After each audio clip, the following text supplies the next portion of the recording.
Hey, good morning all. Evie Darrell coming back with you. It's Sunday morning, Monday morning. Let's try that again. Do I look tired? I'm not even sure if you can see me very well. I got a light that's flashing here in front of me. I got three lights that are flashing. So it's kind of dim in here. I don't know if you can see me. Hopefully you can see. I'll check this video and we'll see if we can get it sorted out. But today's video, I wanted to talk this morning. This is Monday. Let's get that straight. Monday, February 17th. So let's talk charging. Okay? I know this is sometimes a subject that I've pointed out at my house in Illinois. It's a breeze. I have a level 2 or a electric dryer plug, a NEMA 1450. You can call it what you want.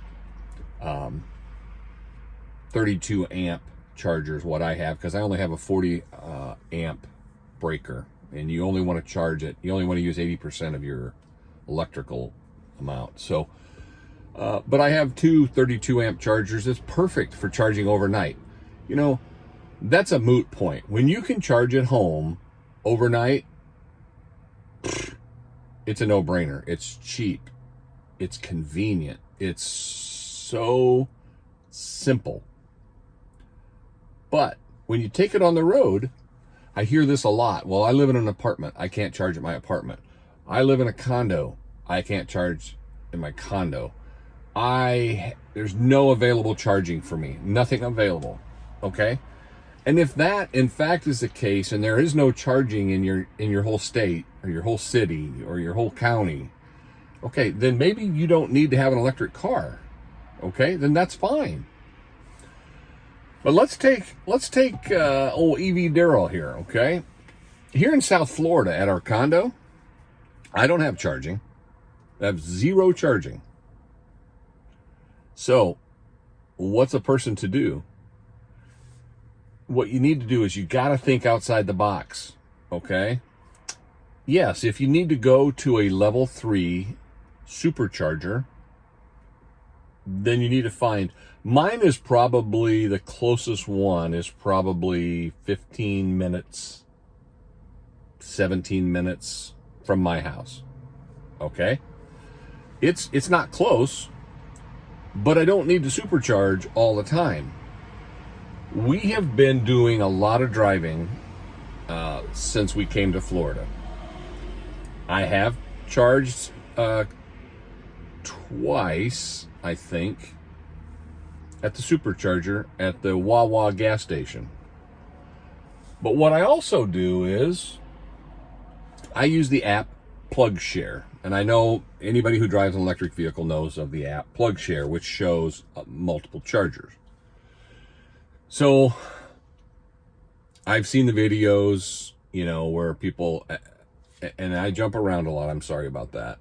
But, you know, I live in a condo, so I drape a 100-foot extension cord out the window, down the hall, around the corner, and plug it into my car. And if you can do that, do it. Okay? Now, I have a second floor condo. And could I do a level 1 charging? I have an extension cord. I could do that out the window down to the parking lot. I have a parking lot that's in front of where I park. Could I do that? Yeah. And if worst comes to worst, you might see me doing that over the next few weeks, month. That's very possible. But what I wanted to do is I wanted to update you on what I've been doing this past, what have we been in Florida now? 3 weeks. Since we had flown home. The car's been down here for, I don't know, we drove down here in January. The car, my Tesla has been down here for quite some time now.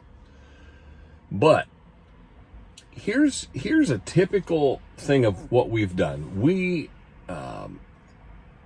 My wife's family is in town. They've been in town a couple weeks. They're flying home today. But, you know, what we do is they wanted to go to Sanibel Island for a day, okay? We went to church. It was a Sunday. We went to church on Sanibel. We did bike riding on Sanibel. We shopped on Sanibel. We didn't get the beach in. We had too much scheduled for a day. But here's the thing. You pull up PlugShare and you look on Sanibel Island.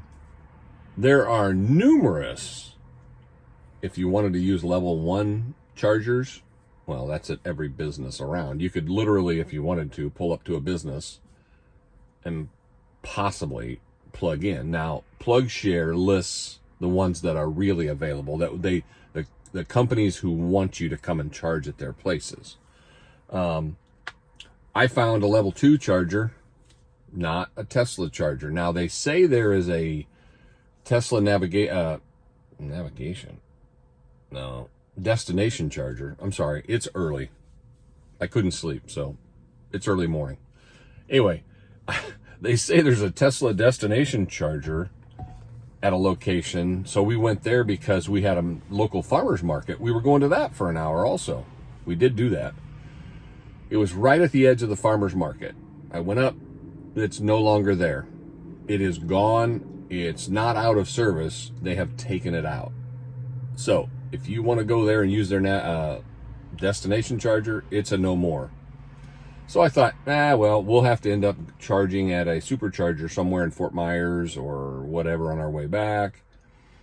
Then I started thinking, well, just pull up PlugShare, see if there's anything else. You know, with Tesla, we have our adapter. They give us our J1772 adapter. So pull it up. Sure enough, there were several J1772 free level 2 charging. Free. So one was at the Chamber of Commerce, which was over by, as you come on the island, which we didn't want to use that. We were renting bikes more, I say more central of the island. We were renting bicycles for 4 hours. So basically across the street and down maybe a half a block was a J1772 Leviton charger. No apps, no zip codes, no accounts, no nothing. It literally is turned on. There's 2 chargers. I think they were, I want to say they were 6.8, 6.6 kilowatts charger, something like that. Plug it in, starts charging. Boom, right away. I was like, wow. And then off you go. You rent bikes, go shopping, you go do all the things you need to do, and you come back in, say, 4 hours, and I think it had given me 25 kilowatts of energy. I think it was right around, I forgot to double check. I should have videotaped that. Right around 25 kilowatts of energy, which is literally almost 100 miles. For free. 100 miles of gasoline for free. Okay? Here's another thing. We've been wanting to go, my wife's brother was asking, we've been to a lot of beaches, you know. We did go up to Siesta Key in Sarasota. We went to, I checked around there. There was no chargers around Siesta Key.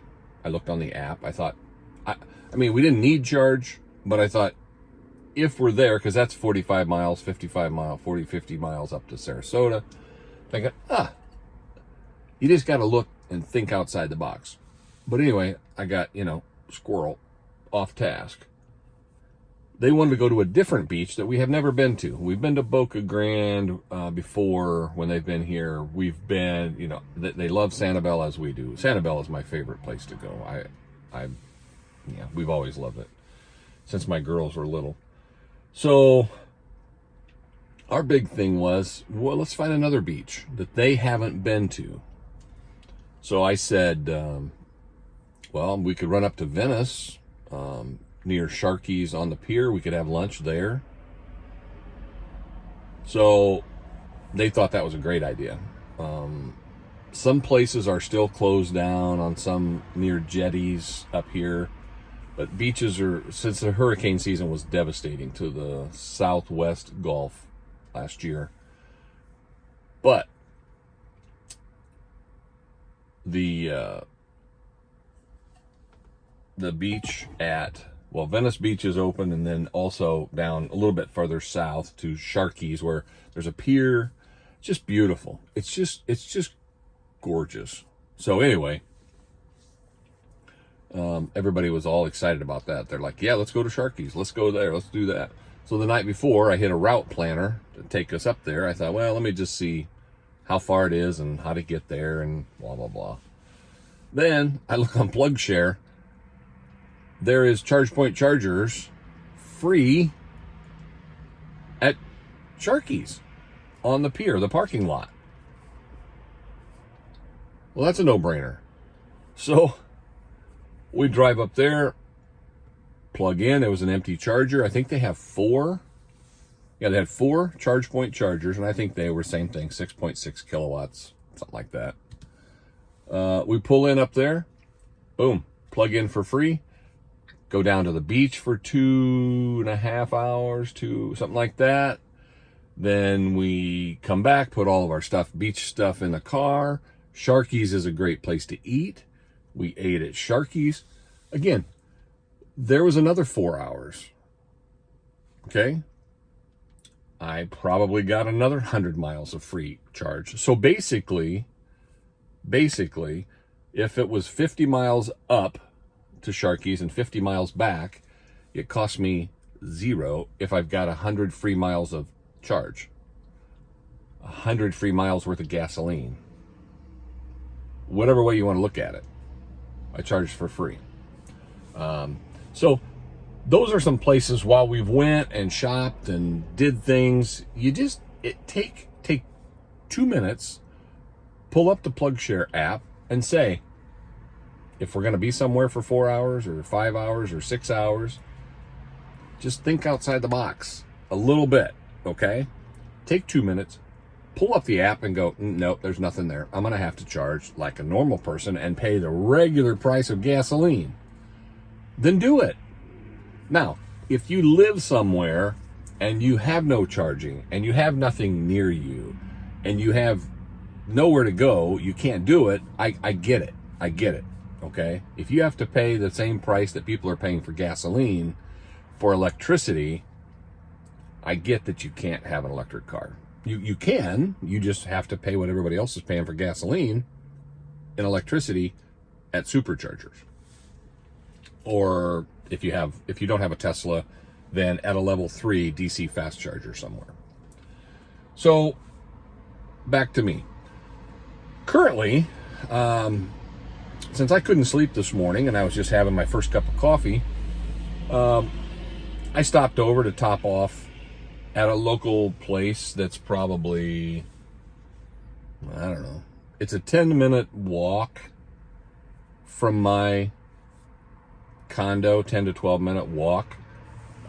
It's probably a 2-minute drive, minute and a half drive. They have free charging, also on PlugShare. So I thought I would pull over here, make this video for you guys, and get a little charge. So I'm getting it for free as well. And I've done that several times. I've walked over here and charged. You might have seen a video. I had some kids try to break into,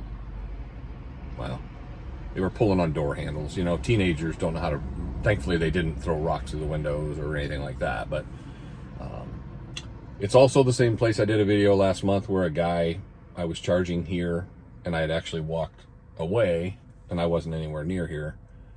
And a guy tried to unplug the Tesla. But thankfully, I had my lock on. And when you put this on and you plug it in, Tesla locks it in the port. So he yanked on it a few times. I put a video up about him too. He couldn't get it out. but I got notified that he was jacking around my car. So that was kind of cool. I appreciated that.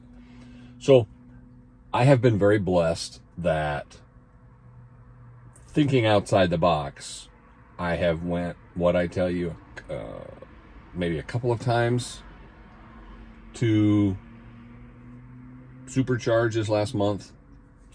If I had to go once a week, I would have had to gone. If I would have had to go twice a week, I would have went. It's fine.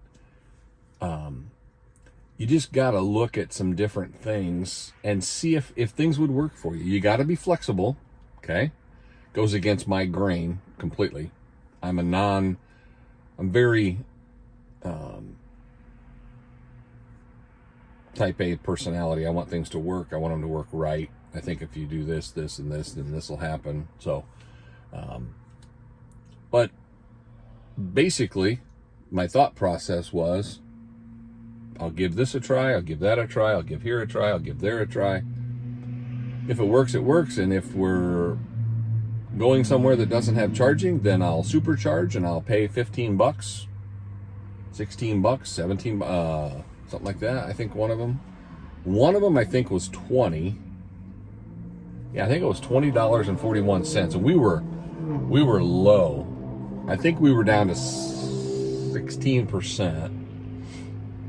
Yeah, so I went from, I probably charged 20 minutes. I went from 16% to 80% at a supercharger down here. And it was probably $20. So supercharging can get expensive if you supercharge all the time. Okay? So basically on this video, what I wanted to explain to people was, think outside the box. I don't have charging at my condo. You may see a goofy video someday of me having an extension cord sticking out of my second floor condo, down the hall, or downstairs, over out to the parking lot to my car. You only get 3 or 4 miles per hour that way. Now, is that an okay charge if you charge for 12 hours overnight? Okay. What are you going to get? 48 miles? Okay. It's not great. It's not horrible. And you're using your own electricity, so it's very cheap, very reasonable. But whatever you have available. Now, I have another level 2 charger that is probably I bet you it would be too long of a walk for me from my condo. But they also have 2 free J1772 chargers. It would be something if you maybe I don't think they're open on a Sunday, but anyway, on a Sunday afternoon, go over, plug in if you're not doing anything, and maybe if you had a electric scooter or something, you could ride back home, something like that. You just got to think outside the box. You don't want to inconvenience yourself too much though, okay? And that's part of the thing too is, I'm not going to inconvenience myself so much that I'm like, well, I can't go to the beach today because I got to sit home and charge. I'm not going to do this because that's not happening. Okay. So, let me just wrap it up by saying that's the main thing.